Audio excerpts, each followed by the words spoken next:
Good morning. Happy Sunday. Welcome to Sunday School Simplified. If you haven't joined us before, this is where we take our Sunday school lesson and we squeeze it into a short, sweet video for the entire family that's good for all ages. Last week we talked a little bit about competition, and this week we are talking about ego. And I'll explain in a second. First, I want to ask you, because I learned this, it's one of the memories I have of Sunday school when I was really little, that I learned. And I asked the kids today, and they hadn't heard this, and it was crazy to me. So I want to ask you if you have ever, first of all, if someone drew this, would that mean anything to you?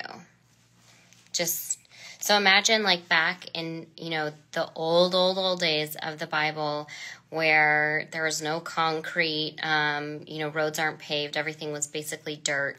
And if someone sat next to you and drew that in the dirt, if that would mean anything to you. So what about that? Now, does that look familiar? This is how Christians used to communicate and know that it was safe. Because if you're walking down the street and looking at people, if they didn't have a cross necklace on or, said on their forehead, "I'm a Christian," does blue eyes make someone a Christian? Does black hair make someone a Christian? No. You can't tell by looking at someone whether or not they're a Christian. And back then, not only could you not tell, I guess it was a good thing. If you did tell, it was harmful. It was dangerous. It could literally have cost you your life. So you couldn't just walk up to someone and say, "Hey, do you believe in God? Do you believe in Jesus?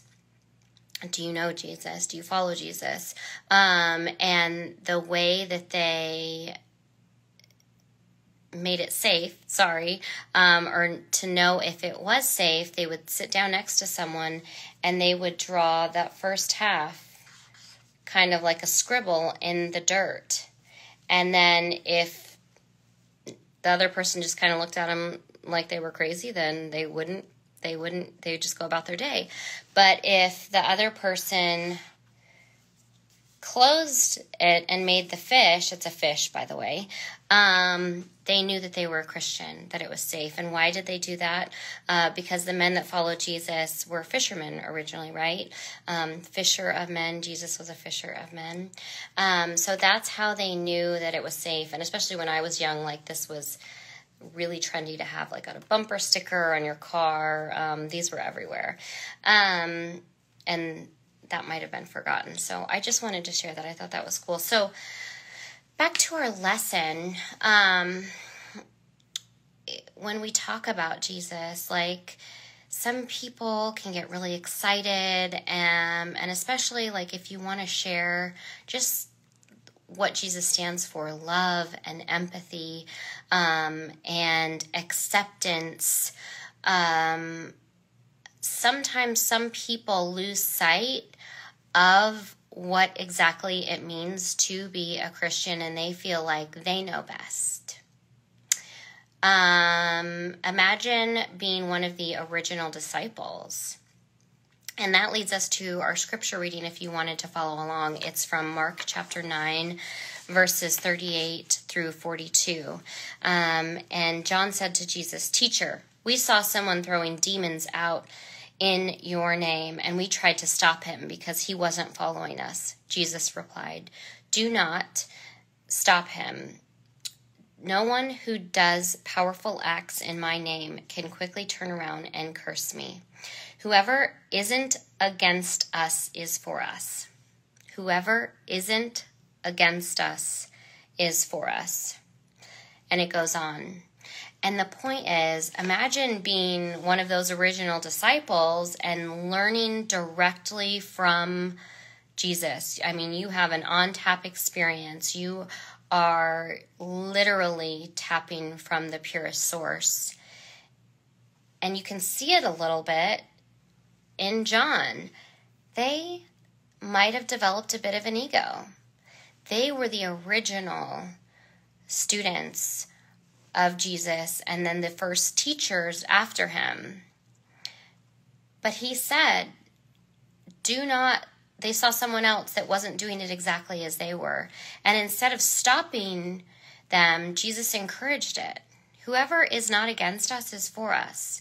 Basically, if you are talking about God or Jesus, you don't have to be an expert. And as long as you're not doing any harm, do no harm, do good, and love one another. As long as your heart is in the right place, Jesus welcomes all forms, all expressions, all visions, looks in his name. Because it's not about touching a couple people perfectly. It's about spreading to as many people as possible, but imperfectly, because we are not perfect, we're human. And that's the point. It was really, of course, look, it was easy for his disciples to start getting an ego. Imagine Jesus, healer of men, fisher of men, the Messiah, the Son of God. If anybody had any right to have an ego, it should have been Jesus. Yet he was on the floor rolling his sleeves up, washing his students' feet.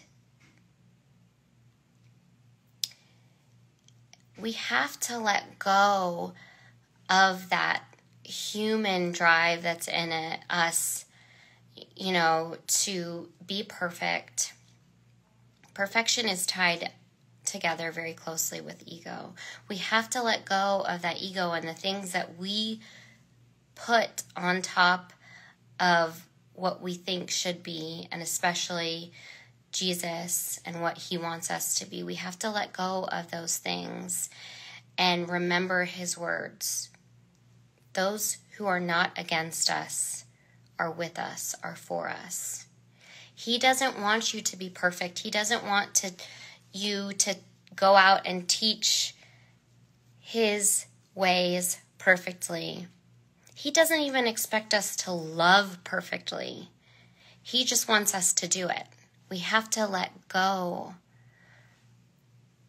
of our egos, or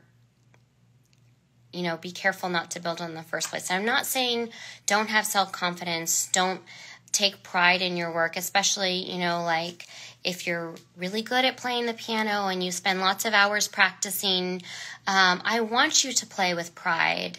But there's a line between having confidence in yourself and being proud of yourself and having an ego, letting that get in the way of your gift. Because if that will be the one thing, the roadblock, the speed bump that gets in the way of giving the gift, your gift to the world, whatever it is, or expressing love or sharing Jesus, is an ego.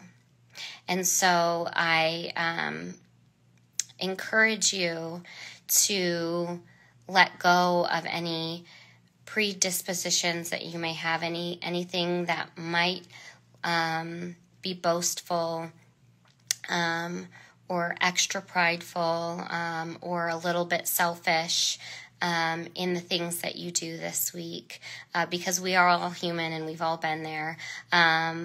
But as long as we are trying and we have good intentions and set good intentions, you never know what can happen and who you can touch with those gifts and with sharing the love of Jesus. So that is Sunday School Simplified for this week. I hope you enjoy it. Happy fall. Enjoy your last week of September. We start a new series next week with the new month of October. And next Sunday is World Communion Day. So we hope to see you either in person or on here. And have a wonderful week.